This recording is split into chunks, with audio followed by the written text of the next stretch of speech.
Yoga is beneficial for your body in so many unique ways. Let's look at some common yoga poses to understand their benefits to the different parts of the body.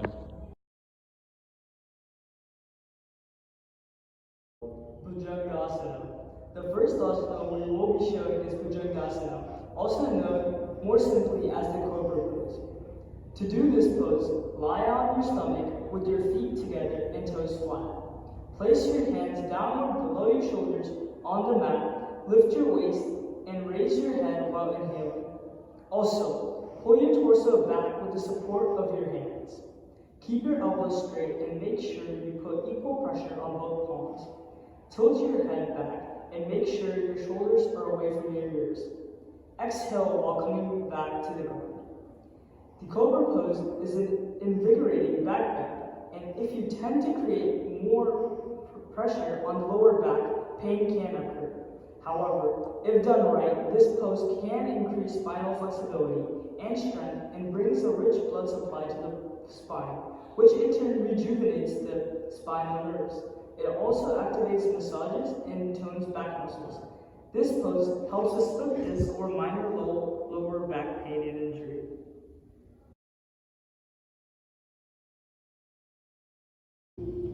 The second asana is Trikonasana, also known as the triangle pose. For this pose, first take a deep breath, stretch your legs out, spread your arms out, and then get your left arm and touch your right leg and look up. After holding for an amount of time suitable to your taste, you should switch to the other side. The name comes from the Sanskrit word utthita, which means extended, and trikona, which means triangle. The posture expands your sideways, though many people neglect this practice. A tight waist usually causes alignment problems like discomfort and pain. However, practicing Trikonasana gives your waist a deep side stretch, which helps in opening and expanding it. Also, it opens up the hips due to the forward and backward bending yoga poses, which are very effective in opening up the hip and glute flexors. Furthermore, it assists in external rotation of your legs. The external rotation of the legs is very essential, and you can master it by practicing the triangle pose regularly. Lastly, it opens up the heart, and when you practice the posture with the right alignment, you will be rotating your chest upward.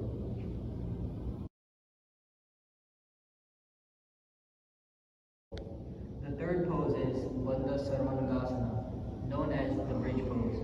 To do this pose, first lay down on your back, bend your knees upward, and slowly move your torso upward as well. Make sure to keep the head on the floor and take your arms to put them under your torso straight and stable.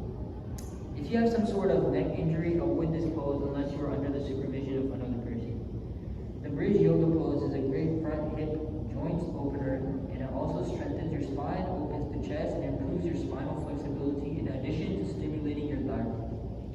This pose brings many benefits to your body, such as the relief from stress, anxiety, insomnia, and it can help with depression as well.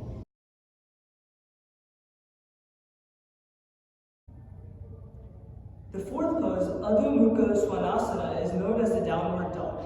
To do this yoga pose properly, begin on your hands and knees, stretch your elbows, and relax your upper back. Exhale as you tuck your toes and lift your knees off the floor. Press the floor away from you as you lift through your pelvis. Try to avoid this pose if you have problems with supporting your body with your knees or elbows.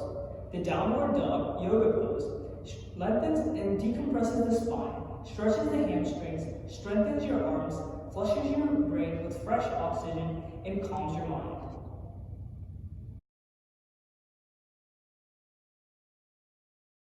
The fifth pose is Balasana, also known as the child's pose. Balasana is a restful pose that can be sequenced between more challenging asanas. To do this pose, first kneel on the floor and then touch your big toes together and sit on your heels. Then separate your knees about as wide as your hips. Exhale and lay your torso down between your thighs. Lay your hands on the floor alongside your torso. Balasana is a resting pose. Stay anywhere from 30 seconds to a few minutes. Beginners can also use Balasana to get a taste of deep forward bend, where the torso rests on the thighs. If you have problems with your spinal column, or ankle pain, or joint pain, try not to do this pose. The child's pose gently stretches the hips, thighs, and ankles while calming the brain and helping to relieve stress and fatigue. Moreover, the pose relieves back and neck pain when done with head and torso support. You can always return to this pose as it is one of the most restorative poses and calming poses.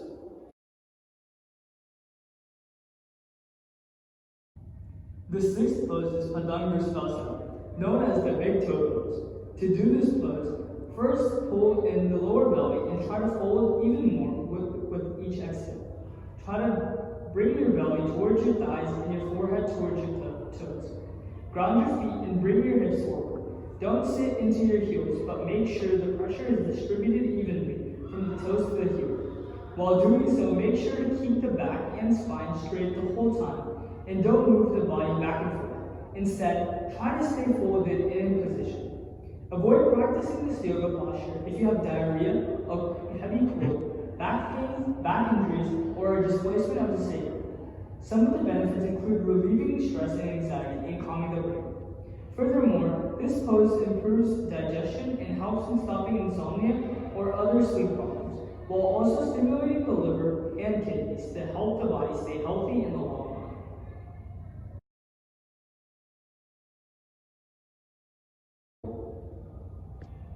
The seventh pose is Sukhasana. To do this pose, sit comfortably on the mat with crossed legs. Left leg over the right thigh and right leg over the left thigh. Keep the spine straight and place your hands on the knees. You can also use the Dhyana Mudra or Chin Mudra and relax your body and breathe gently. Sukhasana is a comfortable position for pranayama and meditation. It gives the practitioner a centering effect. All the other asanas are done to eventually make the body feel comfortable to be able to sit in the position for meditation. This asana takes the yoga practice beyond its physical dimension and helps you get in touch with your spiritual side. Avoid this pose if you have a backache, spine issues, migraine, or weak digestion. Benefits include improved flexibility, calm mind and body, enhanced flow of pranayama, and awareness of the spine as well as meditation. The eighth pose is Vrikshasana, also known as the tree pose. The tree yoga pose may seem as another easy posture, but it is not a resting asana. To do this pose, shift your weight slightly onto the left foot, keeping the inner foot firm to the floor. And bend your right knee, then draw your right foot up and place the sole against your inner left thigh. Press your hands on the top row of your pelvis and lengthen your tailbone toward the floor. Stay for 30 seconds to 1 minute and repeat for the same length of time with the legs reversed. Make sure that you hold a deep breath and bring your arms up to your ears.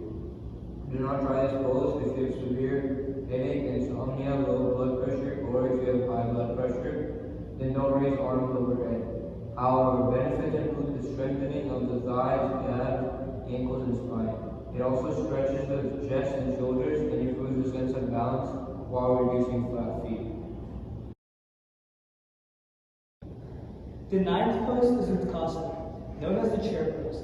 To do this pose, first bend your knees and bring your arms up above your head and hold almost like sitting in the air.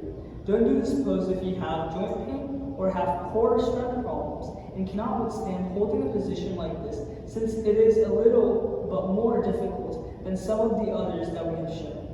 The chair yoga position tones your leg muscles, strengthens your hip flexors, ankles, calves, and back. It stretches the chest and shoulders while also reducing symptoms of flat feet, and it stimulates your heart, diaphragm, and abdominal organs.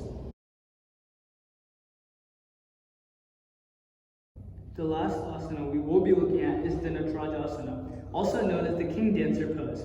To do this pose, first inhale and shift weight on the right foot, and lift your left heel towards your left thigh as you bend the knee. Stay in the pose for 20 to 30 seconds.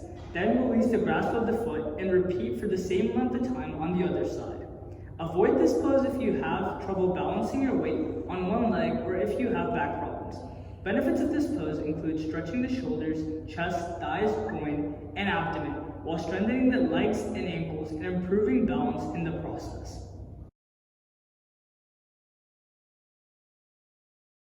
For me, yoga means an exercise that can help work out your mind and body, but can also help you spiritually.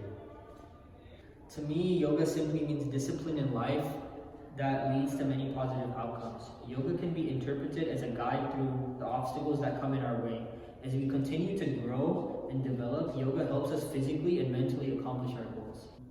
Yoga means restoring, strengthening, and relaxing my mind in order to find balance.